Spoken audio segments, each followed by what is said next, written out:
irriguent les luzernes, ils irriguent tout.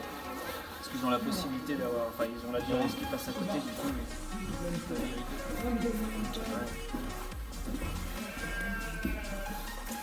Ouais. Chargeuse et après on le met avec la griffe à foin dans les cellules et après on a le séchage. Oui.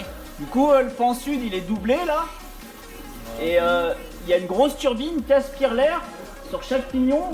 L'air elle rentre comme ça en passant entre la tôle et le panneau OSB là. C'est réchauffé et déshumidifié par l'action du soleil sur les tôles noires. Et après ça descend dans une gaine.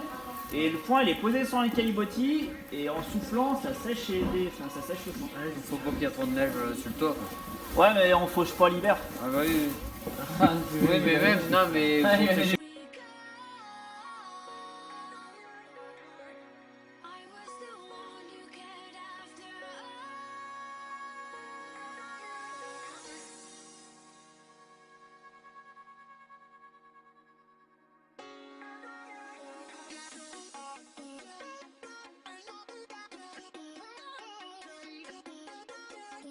Il y a une quarantaine d'hectares là, entre 1000 et 1300 mètres.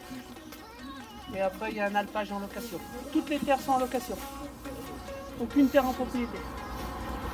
Même pas la ferme. Même pas les bâtiments. La ferme n'appartient pas au GAEC. Enfin, disons, le terrain n'est pas au GAEC, donc automatiquement. Les bâtiments ne sont pas au GAEC. On va tout, si on décidait aujourd'hui, on pourrait le démonter quoi. Il appartient quand même.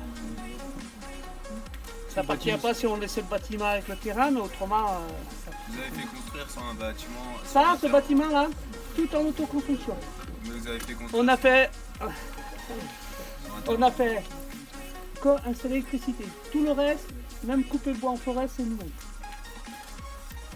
Mais je suis plus avant, j'étais en GAEC avec un frère. Puis après avec un neveu et on s'est séparés, mais autrement c'est tout en autoconstruction. Ça veut dire que là, la place de vache logée, c'était 10 000 balles. 10 000 francs. 10 000 francs à l'époque. 1500 euros. Maintenant c'est 15 000 euros. L'année dernière, ça a été 830. Combien 830. 830. 830. La moyenne. Julien Julien Marc ça 830. En Bretagne on a...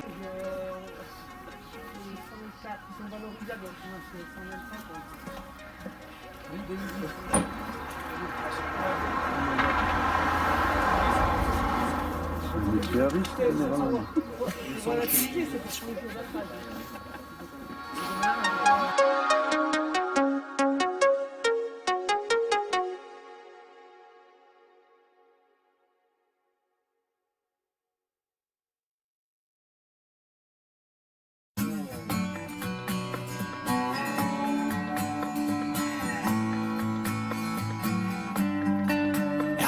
The sound of a gravel road.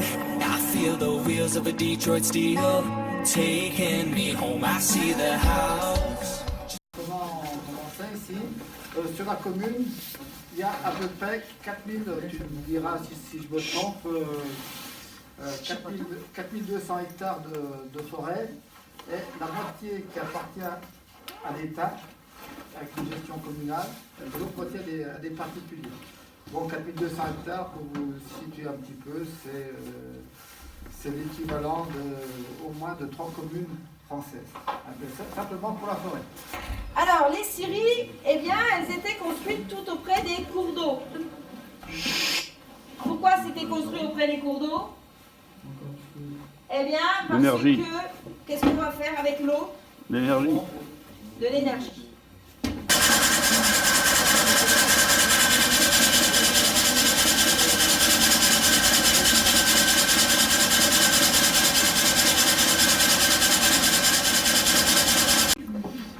L'arrêt premier dans la revue, ça s'appelle la bienveillance. Ça s'appelle de tous bien se respecter. Et nous, avec Cédric, on voulait vous dire, avant de vous dire ça, on va vous dire que les refuges comme ça, tu sais combien il y en a en France, tu as une idée ou... Oula, des refuges, le club alpin français, il en a 120, 130 pratiquement. En montagne, ouais, vous il y a avez... peut-être 300 refuges en France. Voilà, quand vous allez en refuge, il y a même plein de trucs, on en parlait avec vos directeurs, et peut-être si un jour ça vous botte de tenter des nuits en refuge, et ben on peut aussi faire ça l'été. Voilà. Et c'est d'autres aventures que même vous pourrez faire avec des copains. Et là, avec Cédric, parce que moi je peux parler longtemps, mon groupe il l'a dit, il l'a vu. On va vous dire déjà bravo pour avoir fait la balade. On va vous demander, moi j'ai juste envie, profitez de cette expérience, passez pas votre soirée sur le portable. Non mais laissez-le, prenez une photo si vous voulez, partagez ce moment-là avec. Voilà. Et vous allez voir, on va être plusieurs. Le but c'est pas de crier. Voilà. Si on parle tous doucement, et ben on va bien s'entendre. Moi je vais vous dire bon appétit. Merci. On a fait des nocturnes avec les collégiens, mais on faisait juste une petite balade. Mais là c'est la première fois qu'on avait des collégiens faire de la balade avec le repas. Ouais. C'est rare qu'on nous le demanderait pour des écoles. C'est vraiment cool, il faudra remercier vos professeurs. Merci. Merci. Alors on dit merci à MFR de Fougères et à M. Gauthier. Et reçu autrement. Merci capitaine Gauthier. Filmé. On a entendu déjà neige artificielle. Est-ce que c'est vraiment le terme? Non, maintenant c'est des sculptures. Voilà, neige de culture, parce que neige artificielle, on pense à artifice, plusieurs composants qui ne sont pas forcément écologiques. Or la neige de culture, c'est que de l'eau et de l'air. De l'eau, de l'air et c'est tout. Il n'y a aucun produit rajouté au niveau de la neige de culture. Pour certaines stations, nous ici, on n'a pas de glacier sur la station. Donc c'est pas par rapport à ça.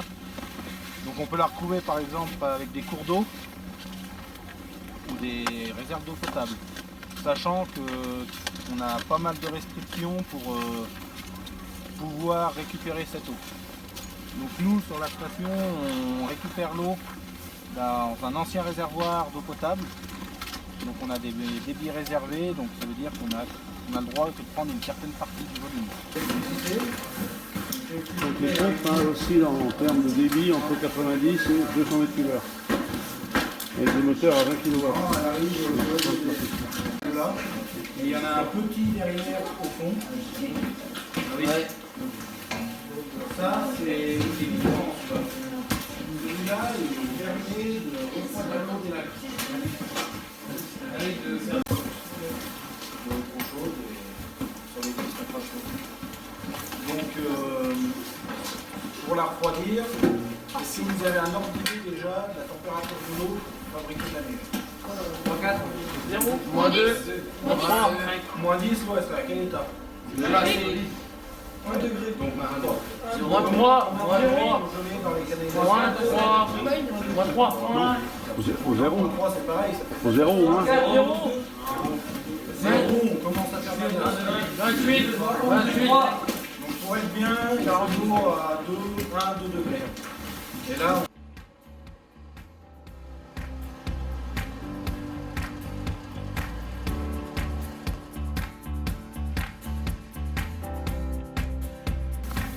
il y a aussi le jeune que vous avez vu, c'est un stagiaire, donc on a régulièrement aussi des stagiaires pour leur apprendre le métier. Comme vous qui sont en alternance. Donc nous on a un diplôme national, donc c'est un diplôme national de pisteur secouriste, donc on attaque déjà par le premier test d'entrée, c'est un test de ski. On est évalué dans une piste, dans une zone hors piste assez longue et du coup il y a plusieurs jurys le long de la piste qui évaluent notre niveau de ski. Il faut avoir 12 sur 20 pour avoir le test technique de ski. Et on fait des cas concrets de secours sur piste ou hors piste. Voilà, donc c'est assez complet. On est évalué à chaque fois pendant la semaine. Voilà, une fois qu'on sort de ça, on est pisteur premier degré et on peut postuler dans une station pour travailler.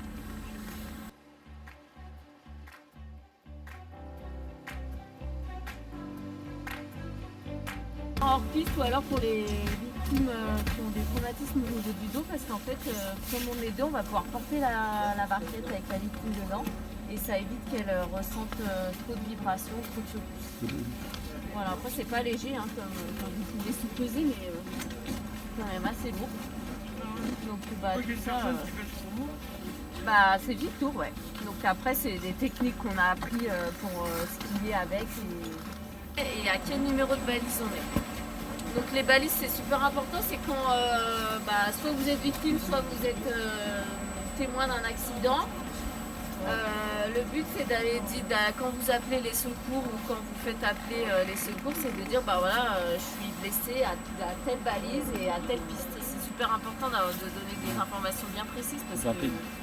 Nous, ça nous aide en fait. On sait la personne où elle est, ce qu'elle a.